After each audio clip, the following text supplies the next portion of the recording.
Yeah, I'd like to thank Trevor for having invited me to write an article in the first place.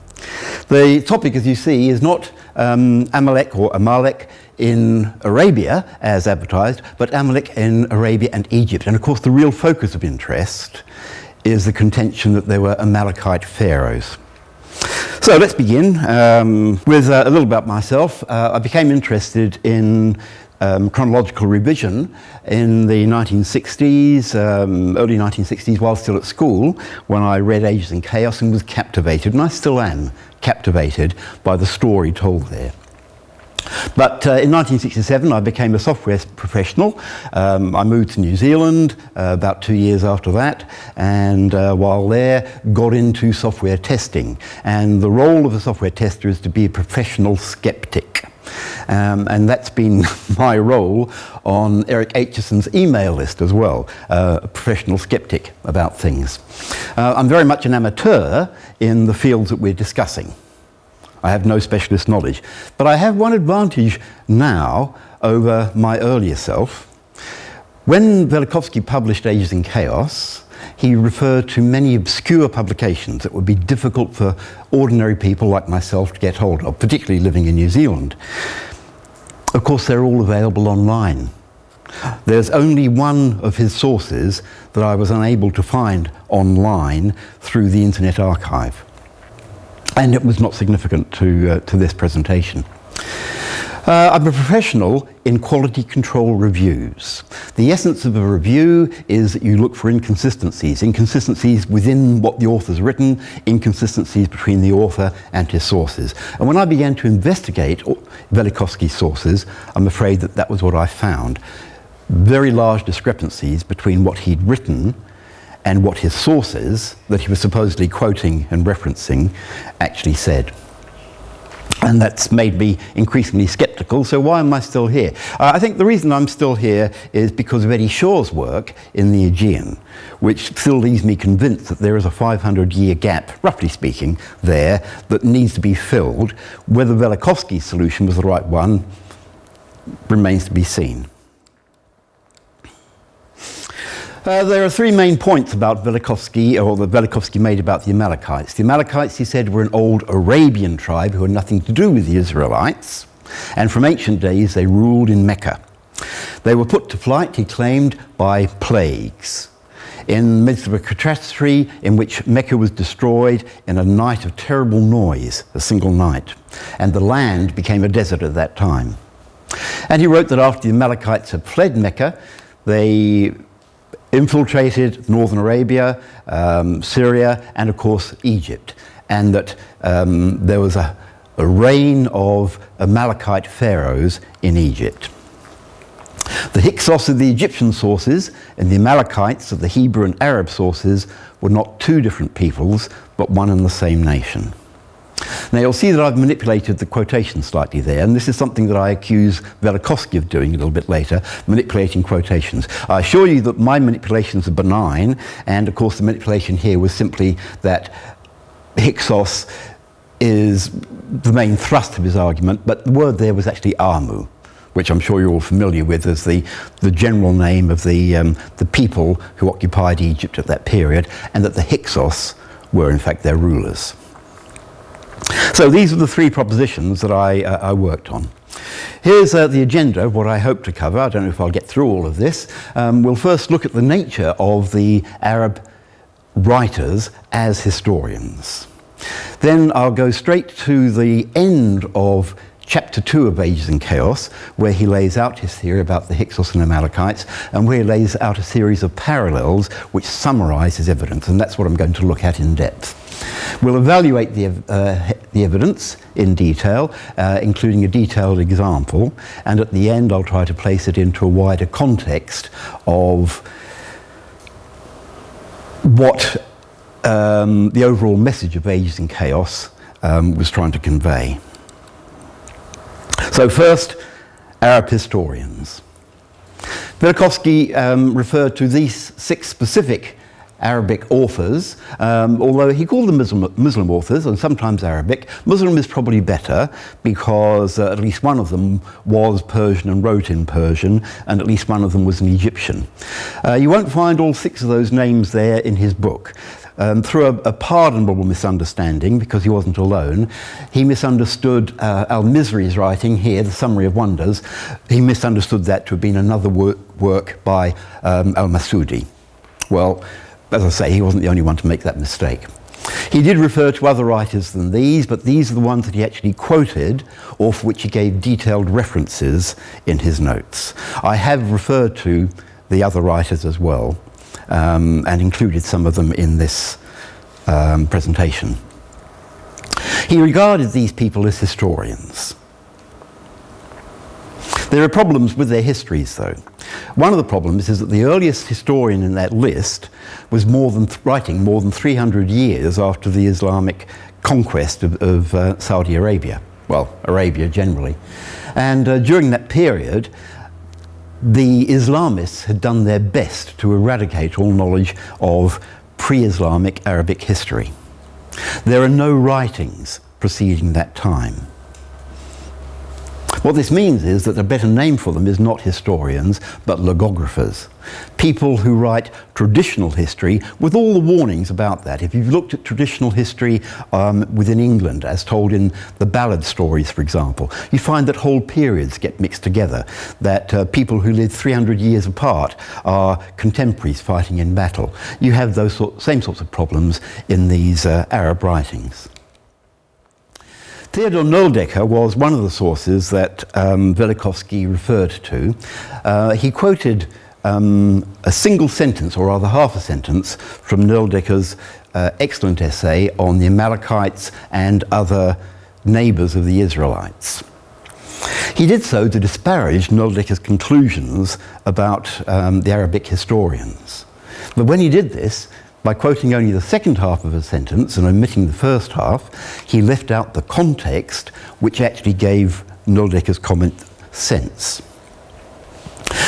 Noldecker wrote, "Some have sought to maintain quite strenuously that Arab historians have preserved themes from the days of Abraham, even though there were no written records to support this train of history." The italics are his. "Before we proceed to investigate the Arab accounts of the Amalekites themselves," he suggested, "we should first look at how accurate the Arab historians' knowledge is of their own history." And he produced 2 specific examples. The first was the Nabataeans. You'll be familiar with the Nabataeans from photos, or perhaps even some of you have visited Petra, that rose-red city half as old as time, or whatever the quotation actually is. The Nabataeans left thousands of inscriptions in the alphabet that was the ancestor of modern Arabic alphabet. We know the names of their kings and a lot of the history of their kings through a 300-year period, with some degree of accuracy. Unfortunately, the Arab historians know nothing about the Nabataeans at all. We know a lot about them not only from their own inscriptions, but also from the writings of classical authors, completely unknown to the Arabic historians. Noldecker also looked at the Talmudites. They were neighbours of the Nabataeans. They had an even longer history. Again, we know about their kings and much of their history from their own inscriptions, which of course the Arabs in the time of Muhammad were unable to read. In the Quran it says that these people built palaces and homes carved in the mountains, and that they did this back in the time of Abraham and Lot. But we know from their inscriptions and from the classical authors that these tombs are not dwellings but tombs, and date not to 2000 BC but to the 3rd and 4th century AD. Now, said Noldecker, the Arabs can give us no certain knowledge of 2 nations, both flourishing in Arabia, within centuries of Muhammad himself. Should we not be somewhat suspicious of the historical memory of a nomadic people which is unsupported by any written documents? What specifics should we expect them to know of a nation which existed more than 2,000 years earlier? So this was the conclusion of a historian, and you can see why Velikovsky wanted to cast doubt on his conclusions. There was another argument. According to Arab scholars, the Amalekites were the earliest Arabs and they spoke pure Arabic. But as Noldecker pointed out, if you look at the names of the earliest Amalekites in the earliest Arab writers to write about them, those names are all Hebrew names. They have no Arabic form. Later writers gradually adopted them into Arabic form, so we gradually moved from Amalek to Imlak, the Hebrew form in the earliest Arab writings, to the Arabic form in more recent ones. We see from this fact that these forms have not had the same history as genuine Arabic words, but were only taken into Arabic from the Hebrew. In fact, if we look at the earliest Islamic history, the Quran makes no mention of the Amalekites. The Hadiths, the traditional stories surrounding Mecca and Muhammad, have no mention of the Amalekites. The earliest history of Mecca, which Velikovsky said was ruled by the Amalekites, was written by a source that he didn't use, Ibn Ishaq, but there are no Amalekites anywhere in his account. Later logographers, Noldecker said, give us many accounts of the Amalekites, but they don't agree with one another. They don't agree with the biblical record. Basically, anticipating the argument, they were making it up. Many traditions that they have set in patriarchal times probably occurred in the 4th to 5th century AD, the period shortly before the triumph of Islam. The Amalekites, in fact, weren't even originally associated with Mecca. The earliest histories of the city of Medina are the ones that claim the Amalekites were settled there. So, having undermined the whole idea that the Arabs had a historical tradition of the Amalekites, what does that tradition consist of? Chapter 2 of Ages in Chaos is where Velikovsky discussed this issue in the chapter called The Hyksos. The very last section laid out parallels between the two peoples for which he'd given a lot more detail earlier in the chapter. So he had a list of propositions describing the Hyksos, and then a list of propositions describing the Amalekites, both summarizing his earlier evidence, both lists summarizing his earlier evidence. And the intention is that, of course, we compare the two lists and see that they are very, very similar indeed. And in fact, they are. On the Egyptian side, he laid out 24 specific points, drawing on Egyptian sources, which most of you will be well familiar with, I'm sure. The existence of the Hyksos in those records is not in doubt, but we're now at the end of his first list, and the identity of the Hyksos to the Amalekites has not yet been proved. It's with the second list the attempt at that proof. So he gives us 20 propositions in a single list, supported by precise references to sources. I've disentangled the elements of that list into two separate lists. The first list is 20 points from the Hebrew evidence. I'm not going to go through them. I'm going to put them up here, but not going to discuss them, because most of them were discussed, of course, in my previous paper on Then Came Amalek. The point is that all of these points are drawn from Hebrew sources with no reference to the Arabic sources. There's no Arabic information supporting any of these claims about the Amalekites, except for point 8, where they kept the Egyptian population in bondage and their tribesmen used the Egyptians as slaves. And for that he gives a very vague reference, Arabian sources of the 9th to 13th centuries. In fact, those were the 6 sources that I listed earlier. So what do we find when we look in those sources? There is no mention in any of them of the Amalekites making slaves of the Egyptians. The only source that mentions Amalekite slaves is 1 Samuel 30, verse 13. You'll be familiar with the story.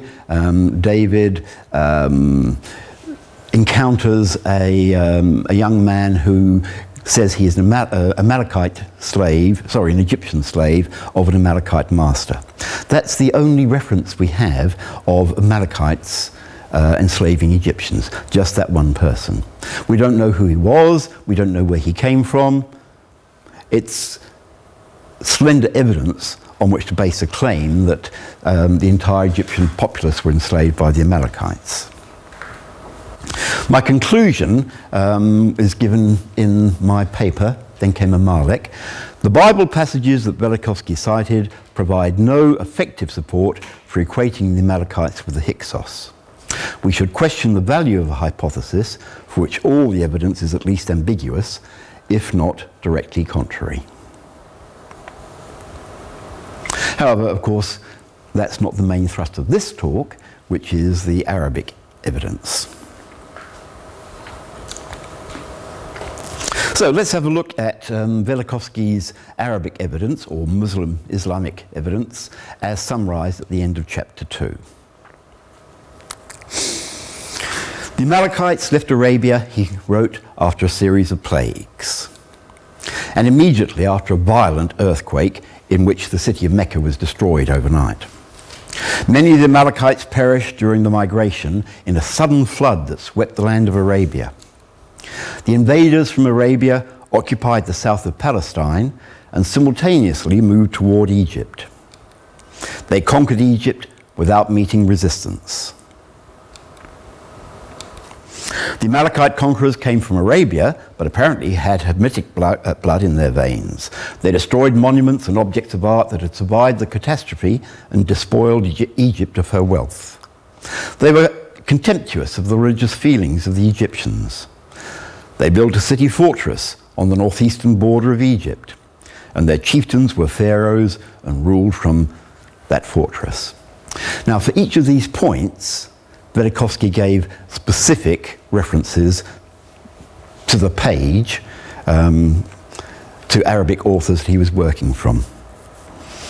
I should have mentioned, incidentally, that of course he wasn't working from Arabic authors directly because, like me, he couldn't read Arabic, and the sources that he was working with were written in German. There were translations into German, French, and Latin, so I've had to do my translation work as well. Let's deal with points 14 and 16 first. I'm going to deal with them very briefly because the point about them is that they're minor points that don't really contribute very much to the argument either way, so I'm skipping over them. Points 11, 12 and 13 are much more significant. These are the ones that create the context that says whatever was going on in Arabia was a series of catastrophes directly parallel to the Exodus events. Plagues, earthquakes, a tidal flood at the shores of the Red Sea, in which not only the Egyptians, but also many Amalekites perished. Other tribes too were swept away by the flood and perished in great numbers. The scenario that Velikovsky paints here is entirely unsupported by the Arabic evidence. I've looked in detail, I'm preparing a second paper, a follow-up paper, on this subject. And in that paper I've looked in detail at all of these claims. I'm going to illustrate the detail in the next section by looking more closely at these specific claims. For the moment, you'll just have to take my word for it that they are unsupported by Velikovsky's references. Point 15. They conquered Egypt without meeting resistance. The reference here is to Al-Mizri, an Egyptian author of the 13th century or 14th century AD. The implication can be drawn from slightly earlier in the same chapter. Frustrated by the appalling blows of nature, the Egyptians did not defend themselves against the invaders. So what did Al-Mizri actually say? The text takes us to the time of Al-Walid, who was allegedly the first Amalekite pharaoh. He invaded Egypt, he conquered it, he seized the throne, and occupied it without resistance. There's nothing there about him conquering it without resistance. There's nothing there about whether there was a battle or not. merely that he conquered the country. What Velikovsky's picked on is without opposition and attached it to the conquered it rather than the occupied it. As young people say nowadays, you see what he did there. No Arab source indicates that Egypt had been stricken by plagues or earthquakes or anything else before the invasion. If we look at the Arabic historians that he cites, they're unanimous that there were a succession of Egyptian queens ruling the country, through which it became weak because of the female rule, and that Al-Walid then seized the opportunity to invade Egypt while it was weakened by this female rule. Point number 17, the Amalekites destroyed monuments and objects of art and despoiled Egypt of her wealth. Again, he refers to Al-Mizri with 2 page references. The first takes us again to Al-Walid, that first Amalekite pharaoh, and we read that he oppressed the inhabitants of Egypt, he seized their wealth, he sought to extract all the treasures he could discover, and that seems to support Velikovsky's argument. Although notice that there's nothing there about destroying monuments. The second reference takes us to Al-Walid's son, Arayan. Arayan was a very different kettle of fish. He constantly exerted himself to exercise justice and to obtain the benefit of the people. He sought out everything that could increase crop yields, improve roads, restore bridges, and channel water so that they spread favourably on all lands. As a result of this work, the income of the country surpassed all previous figures. 100 million bushel baskets of gold was the stated wealth of the country as a result of Arayan's efforts.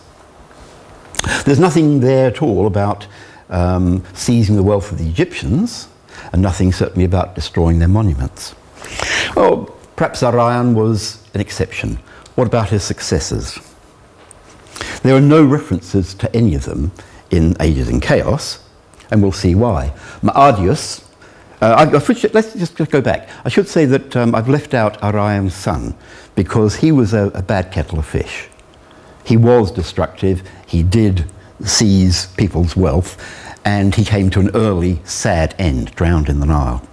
But his son, Ma'adius, treated his subjects with fairness. Aksamis filled the vacant offices, encouraged Egyptian culture, he spread largesse among the people. He erected many monuments, he cultivated fallow land and founded cities.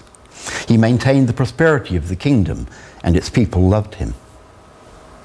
His son, Lathis, occupied himself with rebuilding monuments and building cities.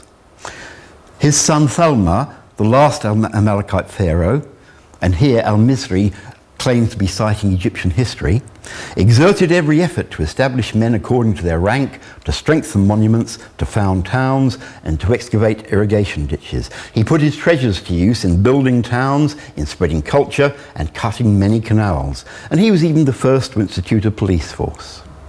What he didn't do was to despoil the Egyptians of their wealth or to destroy their monuments. So, although Velikovsky made that claim and very kindly gave us those specific references, when we follow up the references, we find that the claim itself was unfounded. If anything, the Amalekite rule seems to be better than the Egyptians' rules. Point 18. The Amalekites were contemptuous of the religious feelings of the Egyptians. Here we have a different writer, Al-Faraj. He wrote a book called The Book of Songs, in which he embeds these traditional songs in the histories from which they were derived. There's no mentions of contempt for the religious feelings of the Egyptians in any of Velikovsky's sources about the Amalekite pharaohs. In fact, we've just seen examples of the pharaohs promoting the religion by building temples. So what do we find when we follow up the Al-Faraj reference? It's a reference to a time when the Amalekites were still in Arabia.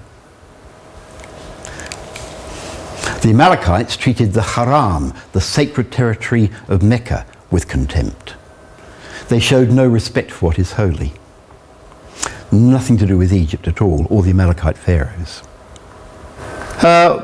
What did the historians write about the Amalekite pharaohs themselves? Ma'adius devoted himself to the Egyptian cult and temples, and the people surrounded him with great reverence. Aksamis built temples. Lathis rebuilt monuments and restored temples. There's nothing about contempt for the Egyptian religion at all. Point 19. The Amalekites built a city fortress on the northeastern border of Egypt. Here again, the reference is to Mas'udi, which is really Al-Misri. Anybody like to hazard a guess at the name of the city that is being referred to here? Louder, Daphne. Avaris, yep. So if we follow up the reference, we find that it's a reference to Al-Walid, the first Amalekite pharaoh, before his conquest of Egypt. At the time, he's courting the queen of Egypt, Hurriah, who was the penultimate queen before the actual invasion, the Amalekite invasion.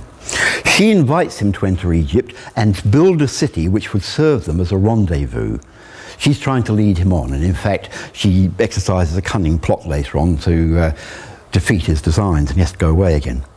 So she directs him to rebuild this city, and the city is Alexandria. Alexandria was in ruins since the departure of the Adites. Does anybody know when Alexandria was actually found? We're looking here at a period that's supposedly, I don't know, perhaps 1700 BC. Does anybody know when Alexandria was actually founded? 331 or 332 BC, yeah. Yeah. So this is the the Arab historian's grasp of history. We learn later on, incidentally, after Hurriah has managed to get rid of Al-Walid, that she then built the pharaohs at Alexandria. But there's another twist to this story, which is this. Al-Misri inserts this story into a wider account and explains that he doesn't believe that it's true. It can't be true because it's too early. According to him, the story was actually about the pre-Amalekite Syrian general named Jirun, or Andachos. I have no idea how it's pronounced. So basically we're looking at a fiction. Velikovsky is fictitiously pointing us at a reference that does not support his claim. Did an Amalekite build a pharaoh? Well, he says here, this is a quotation from Velikovsky, I cite the following passage from Mas'udi, as he wrote, about a sovereign of the first dynasty of Amalekite pharaohs. In the neighborhood of El Arish, he constructed a fortress. Now, this is obviously much more to Velikovsky's taste. The Amalekite pharaoh is called by Al-Misri Talma, successor to Latis. The Hyksos king who built Abaris is called Salitis or Salatis by Manetho. The two forms, Latis and Salatis, are noticeably similar. Yeah, they are, but there are several flies in that ointment. Firstly, in the Arab account, it wasn't Latis, but his son who built the city at El Arish. Secondly, the form Salatis. Velikovsky actually gives us a footnote reference to that. It's the first series of the Cambridge Ancient History. If you follow up that reference, you'll find that the name Salatis does appear once on the reference page. I'm pretty convinced that it's a misprint because the form Salitis with the I, the two I's, is used everywhere else in that edition of the Cambridge Ancient History. There's no use of the A form, Salatis, in the revised edition, which began publication about 1973, I think. And certainly in the three translations of Josephus that I've got, all three of them have Salitis and not Salatis. According to Manetho, Salatis or Salitis was the very first Hyksos pharaoh, but according to Al-Misri, Lathis was the sixth and penultimate Amalekite pharaoh. So again, we have a bit of a problem in relation to Velikovsky's reconstruction. And that brings us to point 20. The Amalekite chieftains were pharaohs and ruled from their fortress. And here we give a plethora of quotations, or at least of citations. The Al-Misri reference is the same as point 19. It's the very same page with the story of Al-Walid and the Queen Hurriah. There are two references to Abul Feda.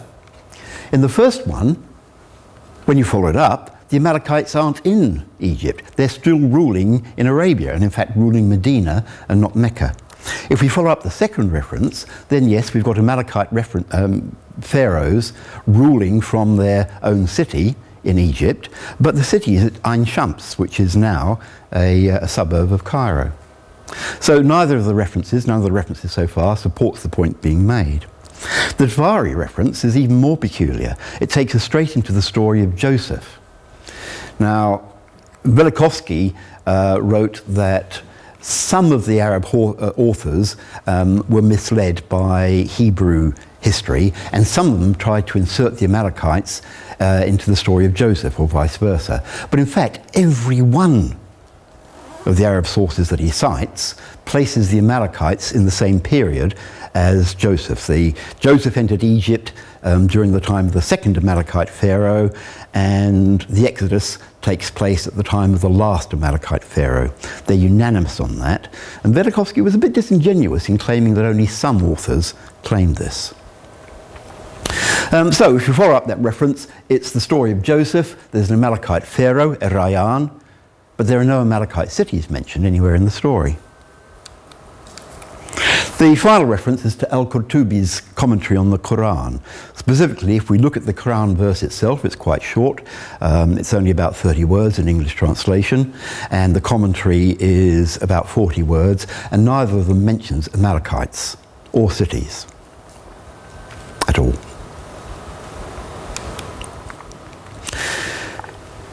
Overall, then, there are only two elements of that list of 20 points, or 10 points, that stand up to scrutiny. Undeniably, Al-Pharaoh wrote that the Amalekites fled plagues in Mecca, and undeniably, several logographers wrote about Amalekite pharaohs.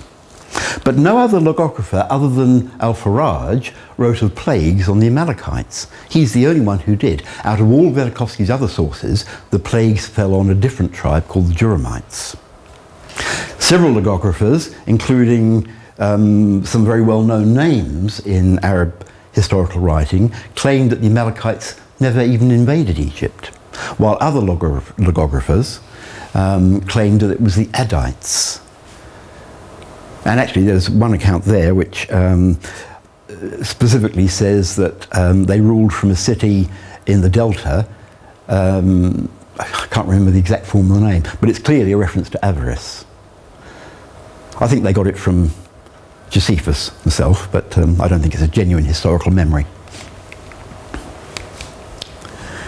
Velikovsky's other evidence consisted entirely of highly selective quotations about this tribe, the Juramites, which he then reapplied to the Amalekites. Plus, misrepresentation of his sources via further highly selective quotations, in which he'd quote part of a sentence, but not its context or the rest of the sentence, and repeated references which, when you follow them up, do not support the claims that he was making. So my conclusion is that he essentially made up the Arab evidence for the Amalekite rule in Mecca. None of the authors cited talked about the Amalekites ruling in Mecca. They did talk about the Amalekites ruling in Medina. The city's destruction by earthquake, Velikovsky made it up. It's not in any of the Arab references. The desertification of Arabia, he made it up. It was desert long before the period being written about. The tidal flooding of the Red Sea coast, he made it up. The cruelty and rapacity of the Amalekite pharaohs, not in any of his sources. The historical placement at the end of the Israelite captivity. According to all his sources, they were at the start of the Israelite captivity through to its end, rather than from its end onwards. So let's have a look at the detailed example, drawing on his points 11, 12 and 13, which correspond to the section of chapter 2 that he called the upheaval in Arabia. Here's what he says on page 62 of the first edition of Ages and Chaos. Incidentally, I've got the book at home in New Zealand, but like everything else here, I'm relying on a PDF version off the internet. and it is the first edition.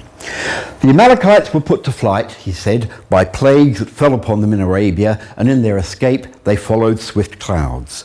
Meanwhile, Mecca was destroyed in a single night filled with a terrible din. The land became a desert. He quotes Masudi. From El Hajjun up to Safa, all became desert. In Mecca, the nights are silent. No voice of pleasant talk. We dwelt there, we being the Amalekites. But in the most tumultuous night, in the most terrible of devastations, we were destroyed. Well, actually, no. We weren't the Amalekites. The author of this work, we'll see his name a little bit later, was king of the Juramites, not the Amalekites. So, Velikovsky claims they were put to flight by plagues. All of the Islamic legographers, going right back to Ibn Hishaq, the first historian of Mecca, they all describe how the Juram tribe gained control of the Kaaba, the temple, and abused their trust and were expelled from the city for impiety. In Ibn Ishaq, it was a purely military expulsion by two other tribes. There were no plagues. It's not until we get to al-Tabari, writing 150, 160 years later, that we first encounter plagues involved in this story. And the plagues were bleeding of the nose and a plague of ants that God sent against the Juramites to destroy them, but without success. And in fact, it was the Hyksos who expelled the Juramites by military battle. In al-Masudi, a little bit later, the Amalekites were subdued by the Juramites, but not expelled. They remained in the city. And at that point, they actually disappear from the story. And we don't know from Masudi's account what happened to the Amalekites at all, although Masudi was the main source that Velikovsky relied on for his account of the expulsion and the plagues. But the Juramites, in Masudi's story, commit their usual impieties, and God sends those plagues, which slayed many Juramites, but again they're expelled by battle by another tribe, in this case the Ishmaelites. It was this account, the expulsion of the Juramites, that Velikovsky drew on for the plagues on the Amalekites. Velikovsky made a lot of use of Abul-Faraj. Abul-Faraj, however, gave two accounts of the expulsion of the Amalekites, and noticed that he was almost the latest of the authors that Velikovsky was relying on for these accounts. Velikovsky, unsurprisingly, drew on only one of the accounts. He didn't draw on this one, in which the Juramites expelled the Amalekites by the same sort of military action that's normally attributed to the Juramites themselves. There's no Amalekite rule over Mecca. They were just a bad lot. The Juramites, who were the rulers, expelled them without the aid of plagues. But it also gives a second account in which the Amalekites were forced to flee by a divine plague of ants of the smallest variety. In this case, there was no intervention by people, but the Amalekites weren't rulers of Mecca. The Juramites were still the rulers, but the Amalekites were expelled by this plague. The translator, Fresnel, wrote that the same ants were still a plague in the 19th century Mecca, and I suspect that actually we just got a story here about how Mecca came to be plagued by these ants of the smallest variety, which apparently give very vicious bites. The Juramites were subsequently expelled by the Hyksos, as usual, in military action with no plague. I have to say that I found it quite difficult keeping these stories straight in my head, by the way, while I was going through these various accounts. Velikovsky then put together a synthesis like this. From Al-Faraj's version B, the Amalekites were put to flight by plagues that fell upon them in Arabia. No doubt that Al-Faraj wrote that. But he also involved al-Masudi's account of the expulsion of the Juramites, which is where he got the swift clouds from, and adapted a poem about the expulsion of the Juramites to come to the conclusion that Mecca was destroyed in an overnight earthquake and that the land became desert. So let's look at the claim that Mecca was destroyed in a single night. That was based on the two lines of the poem that I presented earlier. Masudi published several more lines of that poem. Ibn Ishaq and Al-Faraj published slightly different editions of the same verse. And interestingly, they attributed them to 3 different authors, but it's obviously the same poem 3 times. Velikovsky's interpretation was that the poem was a lament by the Amalekites fleeing the destruction of Mecca. Sabah in the south of Arabia, Mecca, and all the 1,000 miles of the Tahama coast were shattered in this event, he wrote. The author in al-Masudi's version was al-Harith, who, as I've said, was a king of the Juramites. The reality is that it was a lament composed to bewail the Juramite expulsion from their position of privilege within Mecca. The final lines were addressed to the victorious king, and whether he was an Ishmaelite or a Khuzaite depends upon which version you read. But Al-Harith says, "We were the kings of the nations, and we lived in the sacred territory before you. We were the hosts and the masters." So they were expelled by military action, not by plagues. What about the earthquake? In Al-Harith's poem, there is a line about a most tumultuous night, most terrible devastations. Velikovsky gave his interpretation in detail in this essay, The Great and Terrible Witness. Loud sounds, he wrote, often accompany an earthquake, therefore this must have been an earthquake, is the deduction. Mecca was abandoned by Amalekites when it was shattered by earthquakes, and this was the same catastrophe that ruined the Middle Kingdom of Egypt. But there are no account of toppled walls, no buildings fall over, no cracks appear in the ground. There's no shaking of the earth in this account, only a terrible din. And in fact, the words are a most tumultuous night. That's Velikovsky's translation of the French translation of what al-Masudi wrote. And in the French, the words were la plus retentissante des nuits, the most resounding of nights. If we look at al-Masudi's account, what he was writing about was the noise of battle. The Juramites took the field, he wrote, with an army whose spears and shields rang. Thus was the place given the name resounding, or retentissante in French. Sorry, retentissement. The expelled Juramite king, after having written his poem, even sneaked back to visit Mecca. But of course he wasn't allowed to. Certainly Mecca was still standing after this most resounding of nights. What about the land becoming a desert? Here's what al-Masudi wrote. From Al-Hajun up to Safa, everything is deserted. Now, I grant you there is an ambiguity in that the French word désert could mean desert or could mean deserted. Velikovsky's translation, however, was everything became desert, and there's certainly no warrant for that in the French. In fact, what is all? How extensive was this disaster? Al-Hajun is a cemetery in Mecca. It's been there for thousands of years. Well, for a long time at least.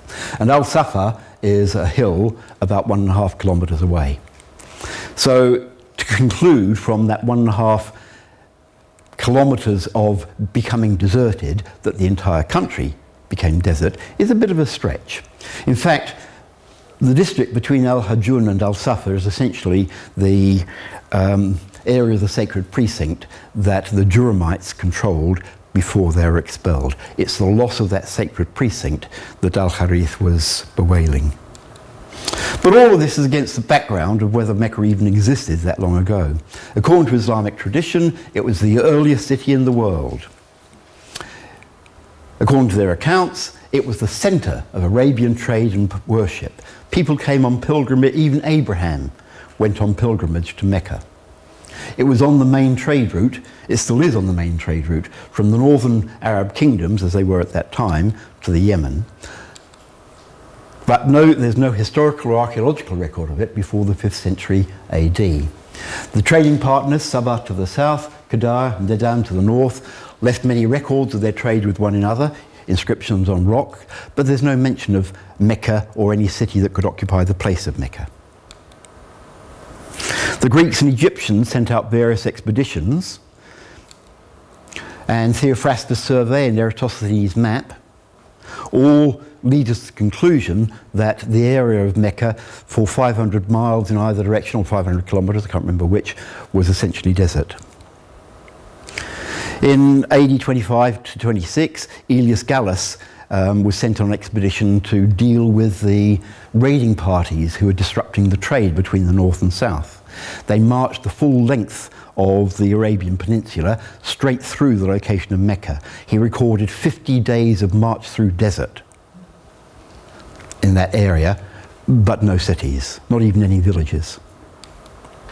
Ptolemy's Geographia is often cited by Muslims as proving that Mecca existed at least in the 2nd century. They refer to Makuraba. But if we look at the coordinates that he gives it, that Ptolemy gives for that Makuraba city, it's probably Makarib, which is some miles north of Yathrib, which is 100 miles north of Mecca. It certainly wasn't Mecca at any rate. And there's no mention in any Christian sources of Mecca or anywhere that could be interpreted as Mecca prior to the 5th century AD. My conclusion then is that Mecca did not exist in that period. It was probably found in the 5th century AD, as most modern historians agree. None of the Arab logographers' writings about ancient Mecca can be taken seriously, and none of Velikovsky's conclusions about its relevance to the Exodus account stand up to scrutiny. I think we'll have to stop now, Don. I'm sure there are going to be some questions, so we must leave some. I'll go one more slide, if I may. The wider context is, 2 more slides, that I looked at Velikovsky's use of his sources in all of these areas, except the Amarna correspondence is in brackets because I haven't done any research there, it's been done by other people. And the Greek tiles of Ramses III, of course, are in quotes because they're in another book. Looking at all those references, I see that he did the same tricks over and over again. He changed the words of quotations. He rearranged material into a totally different sequence from the original sequence. He used half sentences.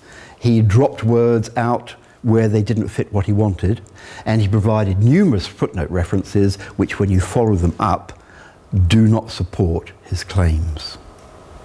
I do have a conclusion at the end, and basically the conclusion is that I still believe in the need for a substantial readjustment to ancient chronology, but I don't think that the case made at any part of Ages in Chaos stands up to scrutiny, and we need to find new, different equations from the ones that Velikovsky left us with.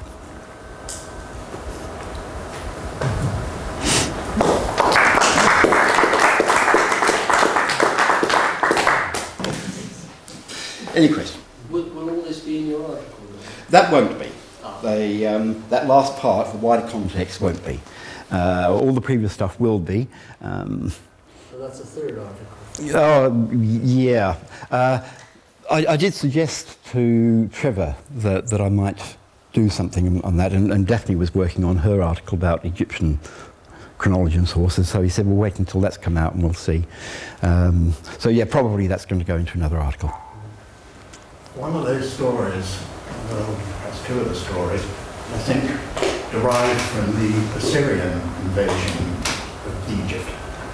Is there anything in the Arabian records that you've been looking at that tells of the Assyrian invasion? It's very hard to tell because they give a very mixed story about who the Amalekites were. Sometimes they're regarded as Arabians, sometimes they're regarded as Syrians, and they use Syrians as a code word for anybody from the area north of Arabia. It could be that some of the references to Syrian invasions could have been for the Assyrians. But I haven't investigated it. It's not clear. It's not clear. No. Well, none of it's clear. Yeah, is it your conclusion then that Hatshepsut did not go to Punt? Most certainly, that's my conclusion. Oh. There is no reference to her presence in Punt. The chieftains of Punt ask to be taken to her and are in fact taken to her on the return voyage. Every reference to the spoil of Punt is reference to it being brought to her. There's no reference to having fetched it. Even the Velikovsky's reference to a picture showing her standing alongside the ships. She's obviously too big to fit on the ships. No such picture exists. Yeah, but the essential bit is even if she didn't go to Punt, is Punt where, you know, in Israel, where Velikovsky assumes.